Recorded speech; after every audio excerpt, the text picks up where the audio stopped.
जखन हम झगड़ुआ से गुजरैत रहौं ओतुका जे स्थिति देखे में हमरा आयल हन, हमर बिहार जते गरीब कहे में छै ओइसे बेसी गरीब छै। ई हमरा से अहाँ सब बेसी बुझैत है, किया तऽ अहाँ सब एतुका वासी छियै। तो हम एक बात कह चाहे छी, कोनो भी पार्टी हो, कोनो भी पार्टी, हम ई नहीं कहे छी अहाँ के कि अहाँ वोट जन स्वराज के दियो, नहीं, हम वोट मांगे ले नहीं एलो हन। और हम इहो नहीं कहब कि अहाँ वोट दियो जन स्वराज के। हमर बात अहाँ ध्यान से सुनो। ऐसे पहले बहुत पार्टी है ना, बहुत पार्टी छे, लालू जी के पार्टी छे, हम सीधा भाषा में कहे छी जहाँ समझ में आए, नीतीश जी के पार्टी है, मोदी जी के पार्टी है। हमर बहन, हमर माँ, कोनो भी पार्टी हमरा अहाँ के लिए काम नहीं कर रहा छे। हम अहाँ जब तक छिए गरीब ओते छिए, हम अहाँ नहीं उठलिए हन, उठले हन के पार्टी, पार्टी जकरा हम अहाँ वोट दऽ के जिता दै छिए, एहि उम्मीद पर कि जब ई पार्टी जीत जेतै तऽ काल्हि से हमरा सबके लिए काम करत। यह उम्मीद पर ने वोट दै छिए जे हमरा सबके जे समस्या छै ओहि समस्या के खत्म कऽ दे, रोड बना दे, स्कूल बना दे, अस्पताल बना दे, पंचायत भवन बना दे, विवाह भवन बना दे। एहि के लेल वोट दै छिए ना। या हमरा 5 किलो दाना जे समय पर मिलैया उस समय पर दऽ दिया, या कोनो भी काम करबे ले जाय छिए ब्लॉक में तो काम में कोई समस्या नहीं आवे। जनता के एहि के लेल वोट दै छै। जनता तो और किछ नहीं चाहिए ना, जनता के समस्या के खत्म कऽ दे, हम अहाँ वोट दऽ के सरकार एहि दुआरे बनबै छिए। आई 400 रुपया वृद्धा पेंशन मिले छै, वो कियो हमरा अहाँ के मुफ्त में नहीं दैया। हम अहाँ चाची वोट दै छिए ते हमरा अहाँ के 400 रुपया दैया। हम अहाँ वोट दऽ के ओकरा कुर्सी पर बैसा दै छिए जिता के, सह करे छिए ना। यह उम्मीद पर जे ई जीततै तऽ हमरा लाभ मिलत। लेकिन उ सरकार जे हमरा अहाँ के 400 रुपया जे दैया वृद्धा पेंशन हमरा माँ के, हमरा चाची के, तो हुनका लागे छै हमरा अहाँ पर उपकार करैया। आई के समय में 400 से की होय वाला छै, किछ नहीं होय वाला छै। जे दिन अहाँ हाट पर जाइत हेबै ओहि दिन एगो झोला लऽ के जाइत हेबै, उ झोला भरै जाए, ओहि के बाद दोसर दिन नहीं बचैया अहाँ के पैसा, नहीं ने बचैया। तो महंगाई एते बढ़ गेलै, तो हमरा अहाँ के महंगाई तो बढ़ा देलकै लेकिन पैसा के आमदनी नहीं बढ़ेलकै। हम अहाँ जतऽ के ततऽ छिए, हमरा अहाँ के सोचो पड़ै छै जे बाल बच्चा के केना पढ़ेबै। रोज मजदूरी कऽ कर आइ चिमनी भट्ठा पर या कतऽ से कतऽ ठोकर खा कर हमर अहाँ के भाई बेटा, अहाँ सबके पति ट्रेन में, बस में लटक कर दिल्ली, पंजाब, गुजरात जा रहल हन मजदूरी करे के लेल। तखन कोई पार्टी वाला कहाँ काम दऽ रहल छै हमरा अहाँ के लेल? चाहे वो नीतीश के पार्टी हो कि मोदी के पार्टी हो आ कि लालू जी के पार्टी हो, कोई तो नहीं देखे आबैया ना हमरा अहाँ के भाई बेटा के, नहीं आबैया ना। लेकिन हमरा अहाँ के कमजोर कऽ देलक हन। कमजोर किया कऽ देलक हन? जातिवादी के नाम पर बांट के, जे ई यादव भऽ गेलै तऽ यादव के वोट देते, ई ब्राह्मण भऽ गेलै, ई मुसलमान भाई भऽ गेलखिन, ई सबसे निचला तबका के भऽ गेलखिन, सएह ने कहते। आई अगर लालू जी यहाँ के गांव में आवे, दीदी गौर से सुनबे, अगर लालू जी यहाँ के गांव में आता तो गांव के जो सबसे बड़का यादव के परिवार हेते पैसा वाला, ओकरे दरवाजा पर जाए, अहाँ के दरवाजा पर पानी पिए ला नहीं आयत। लेकिन वोट दैत काल तो नहीं देखने छले ना जे हमर बड़का पैसा वाला पार्टी वोट देलक हन। ओई टाइम में हमर एक एक वोट, हमर एक एक जनता के वोट ही उनका कुर्सी दिलकै रह। और जातिवादी के नाम पर बैठ के हमरा अहाँ के कमजोर कऽ देलक।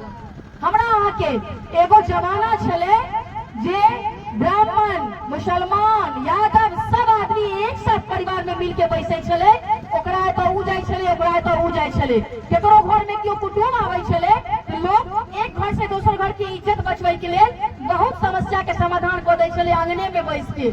लेकिन एतऽ जातिवादी के नाम पर बैठ के वोट के दुआर हमरा अहाँ के कमजोर कऽ देलक, ताकि कमजोर कऽ देबै तो हमर सबके काम निकल जाए। वोट से पहले सही सही बताब ईमानदारी से, कोई आदमी चाहे नीतीश का आदमी हुए, लालू के हुए कि मोदी की हुए, साल 2 साल पहले से क्यों आयल हन आज तक अहाँ के गरीबी बतबैले या अहाँ के समस्या बतबैले? क्यों तो नहीं आयल हन, नहीं आयल हन। लेकिन जनसुराज आयल हन बतबैले तो कहबै अब अहाँ जनसुराज वोट के दुआरे? नहीं, जनसुराज वोट नहीं मांगे ले हन। जनसुराज ई बतबैले आयल हन जे आज तक जे अहाँ सबके समस्या ये ओकर जिम्मेदार हम ही अहाँ छियै। कहबै केना छियै? हमरा अहाँ के अगर एक दिन कियो ठैक लैया, आबि के ठकैया ना, दोसर दिन ठैक लैया, तेसर दिन ओकरा मारि के भगा दै छियै। कहै छियै ना हमरा ठकै ला आबैया बार बार। लेकिन एतो 30 साल से हमरा अहाँ के ठैक रहल हन वोट ल के। जब वोट के नाम समय आबै छै तो घरे घरे कोल जोड़ के घूमने शुरू कर दैया।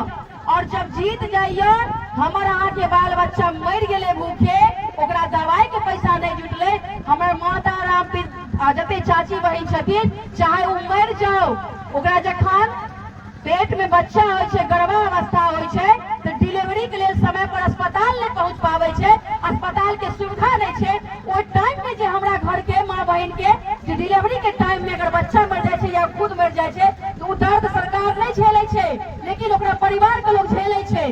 अगर आए सही अस्पताल दरभंगा पटना जगह हमरा अहाँ के हर प्रखंड में, गौरा प्रखंड में, बेनीपुर के प्रखंड या कोनो प्रखंड हो, अगर प्रखंड में खोल देल जाए तो वही समस्या के तो समाधान हेतै ना।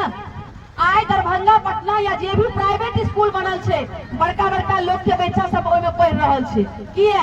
ओकरा पास पैसा छै। हम अहाँ चाह के भी अपना बच्चा के नहीं पढ़ा पावे छियै, जे स्कूल के फीस 500 रुपया छै।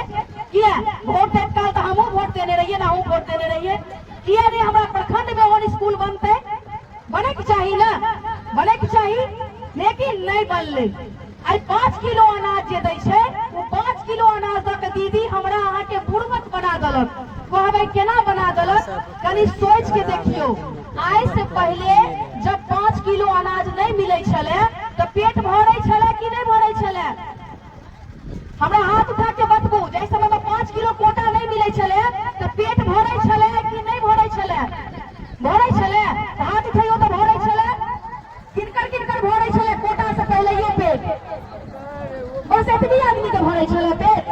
भूखले रहे छलिए कोटा मिले से पहले? भूखले रहे छलिए? नहीं ना। हाथ उठाइयो तो जो कोटा मिले से पहले यो पेट भरे छले? पूरा हाथ उठाइयो। लेकिन नहीं तो मतलब बुझा जे कोटे पर आश्रित छियै पूरा। आई जी अहाँ सब कोनो नेपाल से नहीं आयल छियै, अहूँ सबके पेट भरे छले ना कोटा से पहले? भरे छले?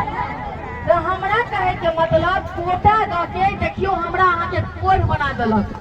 हम अहाँ खेती के नहीं कम कऽ देलिए। किया? सोचे छी अगला महीना कोटा मिलिए जेते हमरा। लेकिन ओई जगह पर कनी सोचलिए न कहियो जे कोटा नहीं दऽ के 5 किलो अनाज नहीं दऽ के गुजरात और दिल्ली जगह फैक्ट्री किया नहीं दऽ देलक अहाँ के? जे फैक्ट्री में अहाँ के 100 परिवार के आदमी मजदूरी कऽ के दरभंगा में आराम से अहाँ के घर परिवार चलैते रहे, दऽ सकै छलै ना? दऽ सकै छलै कि नहीं? तो आब हमरा बतबू 5 किलो अनाज चाहिए आकि अहाँ के घरे घरे 10 से 15 हजार के नौकरी चाहिए? 5 किलो अनाज चाहिए कि रोजगार चाहिए 10 से 15 हजार के? तो हाथ उठे तो रोजगार चाहिए, रोजगार चाहिए ना? ठीक है। आइ के बाद अहाँ सब ई बिसर जाए जे हमरा बाल बच्चा के रोजी रोटी ला दिल्ली पंजाब जाए पड़त। अहाँ के प्रशांत जी आज तक तो वोट तक नहीं जीतेलिए हन, लेकिन अहाँ के प्रशांत जी अहीं के बेटा छी, बिहारक बेटा। उछैठ के बाद अहाँ के पूरा बिहार के लेल केकरो दिल्ली पंजाब नहीं जाए दे, सबके कमाई के व्यवस्था अहाँ के बिहार के अंदर कर रहल छै 10 से 15 हजार के महीना के लेल। दोसर नंबर अहाँ के प्रखंड में स्कूल के व्यवस्था कर रहल छै, प्राइवेट स्कूल के, जेकरा लेल अहाँ के 4 आना नहीं लागत। अहाँ के प्राइवेट स्कूल के गाड़ी है तो अहाँ के बच्चा के लो जाए तो पढ़ते लिखते और मैट्रिक तक फ्री पढ़ाई रहत अहाँ के, जेकरा लेल बाहर से मास्टर बहाली है तो स्कूल में। अगला 2 गो तो अहाँ के भ गेल, अखन बहुत किछ बाकी है, सुनबै ते कनी अहीं के फायदा यो। अस्पताल जे अस्पताल अहाँ के दरभंगे तक सीमित यो, जे सिर्फ पैसा वाला जाइयो, ओहन बढ़िया प्राइवेट अस्पताल अहाँ के प्रखंड लेवल पर, अहाँ के कीरतपुर प्रखंड में प्रशांत जी जन सुराज के अहाँ सब अगर समर्थन देवे तो अहीं के प्रखंड में ओहन अस्पताल खोलत। चौथा, जेना कियो बिजनेस करऽ चाहे छी, अहाँ के पास पूंजी नहीं है जे अहाँ कोनो बिजनेस कऽ लेबै, 2 लाख 4 लाख रहत तखने ने कोनो बिजनेस करबै अहाँ, तो ओहि के लेल तो अहाँ सूद पर पैसा उठबैत हेबै ना। प्रशांत जी अहाँ सब के लेल अगर आइ के डेट में अहाँ 100 रुपया उठबै छियै तो ओकर 3 से 4 रुपया महीना लागैया ना सूद। लेकिन प्रशांत जी अहाँ के लेल ओहो पैसा के व्यवस्था करवा रहल छै, जकर सूद साल में जाके 4% लागत। साल में जे आसान तरीका से अहाँ सब कोनो भी बिजनेस कर सकै छियै। वृद्धा पेंशन 400 रुपया से प्रशांत जी के डर से पुरनका पार्टी जे 30 साल में नहीं केने छले से डर से आई बेर 1100 रुपया कऽ देलक। लेकिन प्रशांत जी वह पेंशन छठ के बाद अहाँ सब अगर जन सुराज के आशीर्वाद दऽ देबै तो 2000 रुपया देत प्रशांत जी, तो बढ़िया छे ना। तो प्रशांत जी आइ तक ठकलक हन नहीं केकरो, ठकलक हन नहीं ना, आइ तक तो बिना ठकने ने बिहार के लेल एते कऽ रहल छै, किया तू बिहारक बेटा छियै ना। तो एकते तो खुश छियै जे जन सुराज बढ़िया काम कर रहल हन, बढ़िया काम कर रहल हन कि खराब काम से हमरा बता दियो। बढ़िया कर रहल हन, अगर बढ़िया कर रहल हन और आशीर्वाद दै छियै जे बढ़िया भ जाए 100 गोटा के लेल, तो एक बेर बेटी के साथ एक बेर कनी जोर से नारा लगेबे जय बिहार के, और एको आदमी के हाथ नीचा नहीं रहे के चाहिए। अगर सही में चाहे छी तो सबके किस्मत बदल जाए, पूरा बिहार के बदल जाए। एक बेर जय बिहार के जतेक ताकत के ओहि के साथ नारा लगेबे। तैयार छियै नारा लगबै ला? जय बिहार, जय बिहार। बहुत बहुत धन्यवाद अहाँ सब गोटे के। आब हम